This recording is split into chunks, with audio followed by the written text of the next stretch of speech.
Hi you guys, we're gonna show you today how to do a white egret ear candling from your home. Our client's been having a lot of earwax issues, so we're gonna try this on him and see how it is. So we'll get started.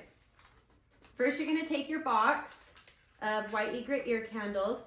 You'll see that there's the ear candles on the inside along with some matches. You're then going to tear the box. You'll see the perforation on the box itself, which makes it easy to tear and uses the protective plate. There's also a little hole in the box, so you'll just punch that through.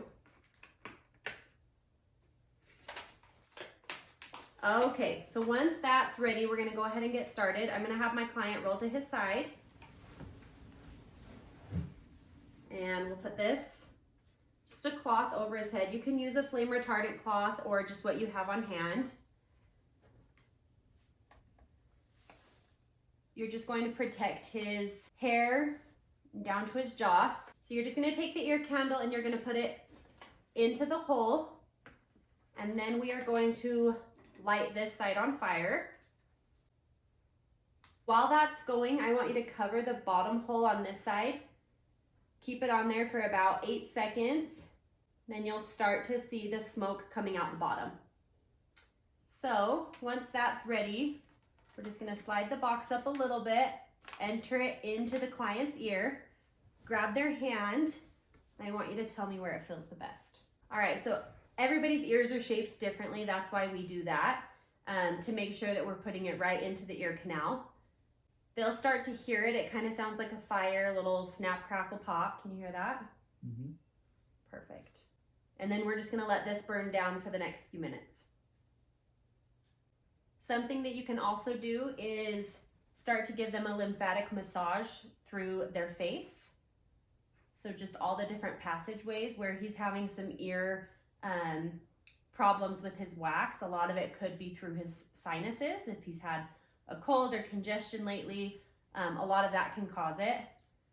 He is also going on a vacation tonight and will be swimming a lot.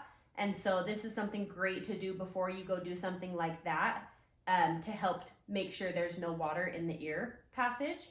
It's also great to do after a vacation that you've swam a lot to make sure it's dry through there. All right, so when you're ready to cut the first couple inches off of the black, you'll take the client's hand and have them hold just underneath the box, hold the candle, make sure it's in place still. And then while they're holding that, you'll take some scissors and a bowl of water, and you'll just cut that piece of ash right into the bowl. I just kind of hold on to it and pull it, and it just goes right into the bowl. All right, so our client just asked us, is this going to show you all of the wax that's in his ear? The answer that we like to give is no, it's not gonna show you everything that's in your ear. What this does is it helps absorb the moisture in your sinuses. So if you're struggling after a cold, you just can't get your nasal passages clear, this is gonna be one of the best things that you can do. It will have some of the wax in the candle, but you have to think as it's burning, the wax is going to drip a little bit from the candle itself. White egret, we use the least amount of wax as possible to yield the most true result. So yes, some of the things that you see in the candle can be your earwax, but the majority of it is just going to be from the candle itself, and it's gonna help absorb the moisture in your sinuses. The less moisture that you have in your sinuses, the less wax that you'll naturally produce. So where he's struggling with how much wax he's producing, this will be very beneficial to help him not produce as much wax. All right, so once you've gotten a little bit closer to the bottom of the candle, you'll just put it into the bowl. I will cut the candle. The interesting thing too is we candle a lot of different people, and everybody's candles do look different on the inside. So while we can't really claim that the wax is being suctioned out of your ear, everybody's candles do look different, and I think that's just from what is inside the client's ear. This is what we are seeing from the inside of this client's ear. Again, a lot of this could be the wax from the candle itself, but it can also be from the client's ear. And it should just help him to start feeling a lot better. When he is feeling ready, he can flip to the other side and we'll start working on the other ear. All right, so I had the client flip around and we're gonna start the candling process on this side. I've already covered anywhere around his face to make sure that it's safe. We're going to put the ear candle into the box again for that plate. And then you're gonna light this side on fire. All right, and like I said, you're gonna cover this hole for about 8 seconds. You're gonna start seeing that smoke come out the bottom of that candle.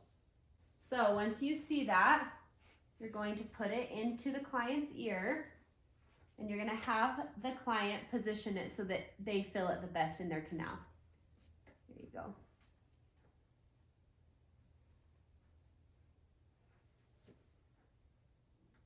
And you can start back on that lymphatic massage. Go through those sinuses, kind of push it all up to where the ear is.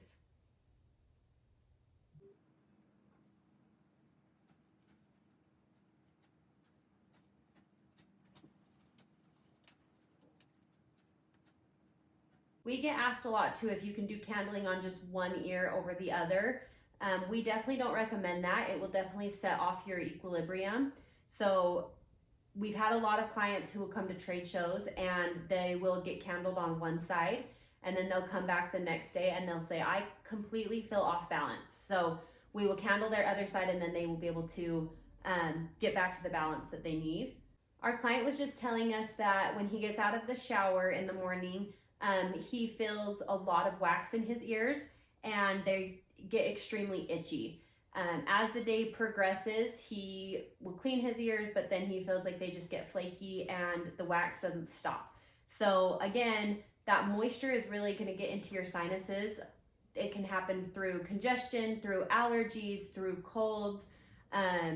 It can also happen in the shower. It can happen while you're swimming. There's a lot of different ways the moisture can get into our sinuses. So doing something like this once a month to once every few months will really be beneficial in keeping those passages clear and have less moisture in them. All right, so our client was just asking us, if you're wanting to do this, where would you get the ear candles? You can check your local health food store. We sell all over the nation. You can also go into Sprouts Farmers Market if there's one near you. Their bulk ear candles are the White Egret ear candles. If you're in Utah, you can go to Good Earth and a few other local health food stores that will carry our candles. You can also go online to our website to get the ear candles. But yeah, I would definitely check your local health food store where they always will have ear candles in stock. All right, so as before, I've let it burn down just a couple of inches.